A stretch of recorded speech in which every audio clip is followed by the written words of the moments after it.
नमस्कार दोस्तों, मेरा नाम है शांतनु। आप देख रहे हैं नेक्स्ट जेन मनी और आज के इस वीडियो में हम बात करने वाले हैं 5 फाइनेंशियल रेशियोज के बारे में। मेरा जो लास्ट वाला वीडियो था उस वीडियो पे मैंने ऑलरेडी आपके साथ 5 जो की फाइनेंशियल रेशियोज है उसके बारे में जो भी डिटेल्स था मैंने आपके साथ शेयर किया था। और इस वीडियो में मैं अनदर 5 टोटल 10 फाइनेंशियल रेशियोज है जिसके बारे में बात करेंगे। लेकिन इस वीडियो ये पार्ट 2 है, इस पे हम लोग another 5 financial ratios as an fundamental researcher, as a fundamental investor जो आपको जानना ज़रूरी है उसके बारे में बात करेंगे।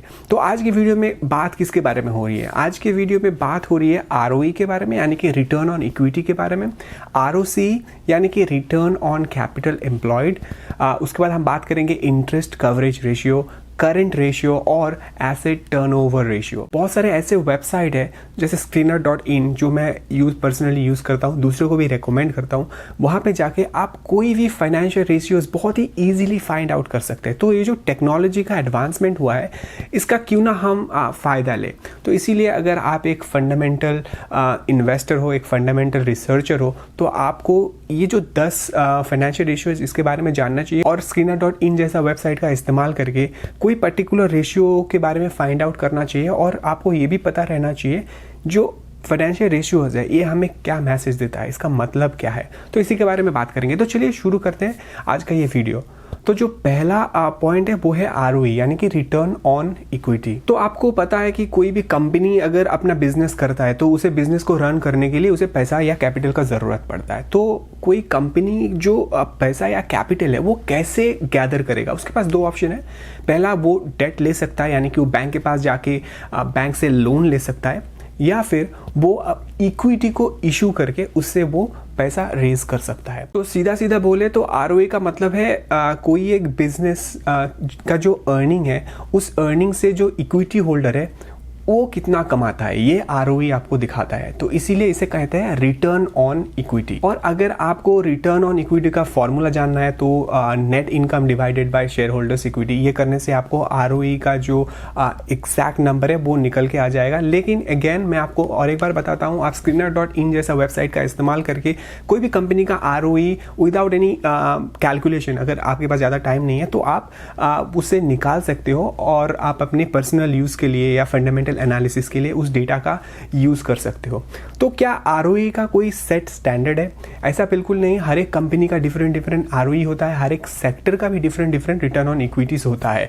तो आपको कैसा फाइंड आउट करना है कि कौन सा आरओई आप अपने हिसाब से अपने कंपनी से as a minimum return on equity जो आप एक्सपेक्ट करते हो। फॉर एग्जांपल, मेरे हिसाब से कोई भी कंपनी का आरओई 15% या उससे ज़्यादा होना चाहिए। और लास्ट 5 ईयर्स, लास्ट 3 ईयर्स पे जो आरओई का नंबर्स है ये ग्रोइंग होना चाहिए। तो आरओई जितना ज़्यादा है वो कंपनी उतना अच्छा है compare to its peer. For an example, आप सोचिए कि TCS का जो आरओई है वो 15% है और दूसरी तरफ इन्फोसिस का जो आरओई है वो 20% है। यानी कि TCS का जो रिटर्न ऑन इक्विटी 15% और when is compare with Infosys जहाँ पे आपको 20% मिलता है, तो आपको इस हिसाब से देखोगे तो आपको दिखता है कि इन्फोसिस का आरओई अच्छा है when in compare with TCS। तो ये एक कंफर्ट लेवल देता है आपको TCS से। अगर आपको डिफ्रेंशिएट करना है इन्फोसिस को, और आप चूज़ कर सकते हो कि ठीक है यहाँ पे इन्फोसिस को 1 पॉइंट मिलता है, तो ऐसे करके आप हायर आरओई वाला कंपनी चूज कर सकते हो अपने पेयर के साथ कंपेयर करके। आगे बढ़ते हैं हमारे नेक्स्ट पॉइंट की तरफ, वो है आरओसी यानी कि return on capital employed. Now again company 2 तरीका से मार्केट से पैसा उठा सकता है, डेट ले सकता है और इक्विटी से भी पैसा रेज कर सकता है। और आरओसी हमको क्या बताता है, ये जो ओवरऑल रिटर्न है, जो ओवरऑल कैपिटल कोई मैनेजमेंट डिप्लॉय किया है वो कैपिटल डेट होल्डर का भी है, वो कैपिटल इक्विटी होल्डर का भी है, उससे कितना average on an average return मिलता है वो हमको आरओसी दिखाता है। तो आरओसी का फॉर्मूला क्या है? आरओसी का फॉर्मूला है EBITDA divided by capital employed. EBITDA यानी कि earning before interest and tax, and capital employed कैसे निकाल सकते हो आप? Total asset minus current liabilities. ये करने से आपको आरओसी निकल के आता है। लेकिन वंस अगेन अगर आपको आरओसी जानना है कोई पर्टिकुलर कंपनी का, आप Screener.in जैसा वेबसाइट का इस्तेमाल कर लीजिए और वहाँ से आप कोई भी कंपनी का आरओई और आरओसी ईजिली फाइंड आउट कर सकते हैं। आपको सिर्फ इतना ध्यान में रखना है, ये जो नंबर्स है आरओई का, आरओसी का, ये एक्चुअली कौन सा इंफॉर्मेशन आपको देता है, ROE और ROC, इस what kind of message it gives you, ये सबसे ज़्यादा इंपॉर्टेंट है, इसको आप हमेशा ध्यान रखिएगा। तो मैं आपको एक एग्जांपल देता हूँ। सोचिए कि इन्फोसिस का ROC है 25%। तो इसका मतलब क्या है? इसका मतलब ये है, अगर इन्फोसिस 100 रुपीज़ कैपिटल एम्प्लॉय किया, then Infosys made 25 rupees out of it. तो कैपिटल एम्प्लॉयड यही आपको बताता है कि कंपनी कितना एफिशिएंटली अपना कैपिटल को एलोकेट करके कितना अच्छे से प्रॉफिट जनरेट कर पा रहा है आप कंपनी के लिए। वंस अगेन मैं आपको ये बोलूँगा, जो मेरा हिसाब से मैं अपने जब फंडामेंटल एनालिसिस करता हूँ तो मैं देखता हूँ कोई भी कंपनी का ROE ROC दोनों ही 15% के ऊपर हो। और एक चीज़ आपको ध्यान रखना चाहिए, जो ROE और ROC है, इसकी जो रेंज है, ये रेंज कम से कम हो। फॉर एग्जाम्पल, अगर कोई कंपनी का ROE है 25% और ROC है 20%, ये एक्सेप्टेबल है। लेकिन आपको ऐसे बहुत सारे कंपनी मिलेगा जहाँ पे ROE दिखाएगा 50% लेकिन ROC दिखाएगा मे बी 15 और 20%। तो ये जो रेंज है, ये जो गैप है, ये बहुत ज़्यादा है। So this is not ideal. तब आपको उस कंपनी की बैलेंस शीट में स्क्रूटनी करना चाहिए, कुछ तो गड़बड़ है। और तीसरे पॉइंट पे आता है interest coverage ratio. Well, interest coverage ratio, इसका मतलब ये है कंपनी को अगर अपना बिजनेस चलाना है, उस कंपनी का लोन तो लेना पड़ता है, डेट तो लेना पड़ता है, और उस डेट के ऊपर कंपनी को इंटरेस्ट पे करना पड़ता है। कंपनी के पास दो तरह की लोन होती है, एक है शॉर्ट टर्म लोन, एक है लॉन्ग टर्म लोन। तो जो शॉर्ट टर्म डेट है या लॉन्ग टर्म डेट है, इन दोनों पे कंपनी को इंटरेस्ट पे करना पड़ता है। कुछ कंपनीज होती है जिसकी डेट ज़ीरो है, बहुत ही अच्छा है, लेकिन जो भी लाइक फॉर एग्जांपल मैं आपको बता सकता हूँ, जो भी ऑटोमोबाइल्स कंपनी है या जो भी माइनिंग या स्टील का जो कमोडिटी सेक्टर का कंपनीज है, यहाँ पे बहुत ज़्यादा कैपिटल लगता है। तो ऐसे सिचुएशन में ना कंपनी को हमेशा रेडी रहना पड़ता है, जो आने वाला इंटरेस्ट है उसे पे करने के लिए उसके पास कैश या कैश इक्विवेलेंट कुछ रहे। और ये हमको कैसे पता चलेगा कंपनी के पास कैश है कि नहीं, वो डेट को उस इंटरेस्ट को पे करने के लिए? तो यहाँ पे हम लोग जाते हैं इंटरेस्ट कवरेज रेशियो को देखने के लिए। कोई भी कंपनी का अगर इंटरेस्ट कवरेज रेशियो 2 से कम है तो वो एक अच्छी चीज़ नहीं है। आपको हमेशा देखना चाहिए कंपनी का जो डेट टू इक्विटी रेशियो वो मोर देन 2 होना चाहिए। ठीक है, बोल ये मेरे स्टैंडर्ड है, जो मैं जैसे करता हूँ फाइनेंशियल रेशियोज़ का एनालिसिस, वहाँ पे मैं देखता हूँ बहुत सारे इन्वेस्टर है जो ये चाहते हैं कि जो इंटरेस्ट कवरेज रेशियो हो वो 5 या 5 से ऊपर के हो। तो the positive the number it's better. Negative में कोई भी अगर इंटरेस्ट कवरेज रेशियो है वो बिल्कुल अच्छा नहीं है। अगर नेगेटिव में होता है तो क्या होता है, सोचिए एक बार, कंपनी के पास डेट है और कंपनी को अगले 2, 3, 4, 5 महीने में इंटरेस्ट पे करना है। तो उस टाइम पे अगर कंपनी के पास पैसा नहीं है, लिक्विड या कैश इक्विवेलेंट नहीं, तो how the company can pay their interest on it?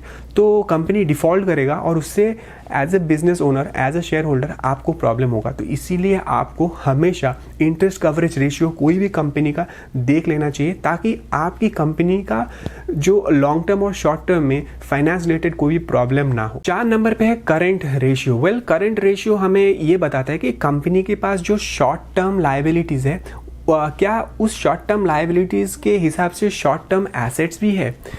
तो यही चीज़ हम आपको करंट रेशियो में देखना है। तो मैं आपको एक एग्जांपल देता हूँ। सोचिए कि कोई एक कंपनी अपना बिजनेस चला रहा है और उसके पास 2 तरह के लोन है, जो मैंने आपको पहले बताया। उसके पास जो लॉन्ग टर्म लोन्स होते हैं वो 5-10 साल के लिए होता है, और शॉर्ट टर्म लोन होते हैं, शॉर्ट टर्म्स डेट होते हैं, वो अगले 5-6 या 1 साल के अंदर उसे पूरा करना पड़ता है। तो अगर कंपनी के पास शॉर्ट टर्म लोन्स है और उस शॉर्ट टर्म लोन को कवर करने के लिए कंपनी के बैलेंस शीट में उसके पास शॉर्ट टर्म एसेट्स यानी कि उसके पास कैश या कैश इक्विवेलेंट रहना बहुत ही ज़रूरी है। अगर कंपनी के पास शॉर्ट टर्म एसेट्स नहीं होगा तो क्या होगा? कंपनी के पास लोन तो है लेकिन शॉर्ट टर्म एसेट नहीं है। तब कंपनी को क्या करना पड़ेगा? जो लॉन्ग टर्म एसेट्स है वो बेच के शॉर्ट टर्म लायबिलिटीज़ को पूरा करना पड़ेगा। लॉन्ग टर्म एसेट्स में ऐसा हो सकता है कि कंपनी के पास कैश नहीं है, वो क्या किया, अपना जो मशीनरी है वो बेच दिया। तो अगर कंपनी अपनी मशीनरी बेच देता है या लैंड बेच देता है या प्लांट बेच देता है, इससे क्या होता है, कंपनी का जो ऑपरेशन है उसे बहुत ज़्यादा नुकसान होता है। तो इसीलिए आपको ये देखना है जो भी कंपनी में आप इन्वेस्ट कर रहे हो उसका जो लिक्विड रेशियो है पॉजिटिव में रहे, ताकि कंपनी का जो शॉर्ट टर्म लायबिलिटीज़ है वो शॉर्ट टर्म एसेट से वो कवर कर सके।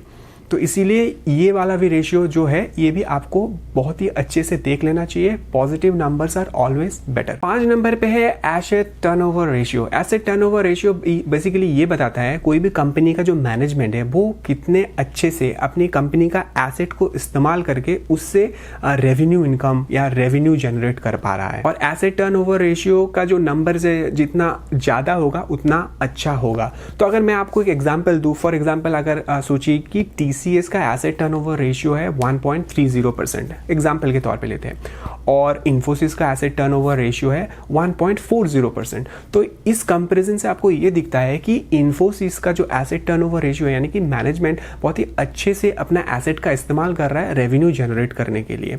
तो ये आपको एक अलग लेवल का कंफर्ट देता है कि हाँ, ये कंपनी का जो मैनेजमेंट है ये बहुत ही अच्छे से अपने एसेट का इस्तेमाल कर पा रहा है कंपनी की रेवेन्यू जनरेशन के लिए। वंस अगेन, जब भी आप कंपनी का मतलब कोई भी कंपनी का फाइनेंशियल रेशियोज देखते हो, उस कंपनी के जो पीयर्स है उसके साथ उसे कंपेयर कीजिए ताकि आपको एक क्लियर आइडिया मिल सके। एसेट टर्नओवर रेशियो का कोई फिक्स नंबर नहीं है और जैसे करंट रेशियो का भी कोई फिक्स नंबर नहीं है। तो ये था वो 5 फाइनेंशियल रेशियोज जो मुझे लगता है आपको जानना चाहिए। जो ये वीडियो बेसिकली पार्ट 2 वाला वीडियो है और इसके आगे भी मैंने 5 और जो फाइनेंशियल रेशियोज है उसके बारे में एक्सप्लेन किया है जो मेरा पिछले वाला वीडियो है। तो ये दोनों वीडियो को देखिएगा। अगर आपके मन में कोई भी सवाल कोई भी डाउट हो तो आप कमेंट करके बताइए, मैं उसका जवाब देने का ज़रूर कोशिश करूँगा। तो मिलेंगे आपसे अगले वीडियो में। अगर आप इस चैनल पे नए हैं, अभी तक इस चैनल को सब्सक्राइब नहीं किए तो इस चैनल को ज़रूर सब्सक्राइब कीजिए ताकि आपको आगे ऐसे इन्फॉर्मेटिव वीडियो मिलते रहे। वीडियो पसंद आए तो वीडियो को लाइक कीजिए। तो मिलेंगे आपसे अगले वीडियो में, तब तक के लिए बहुत बहुत धन्यवाद।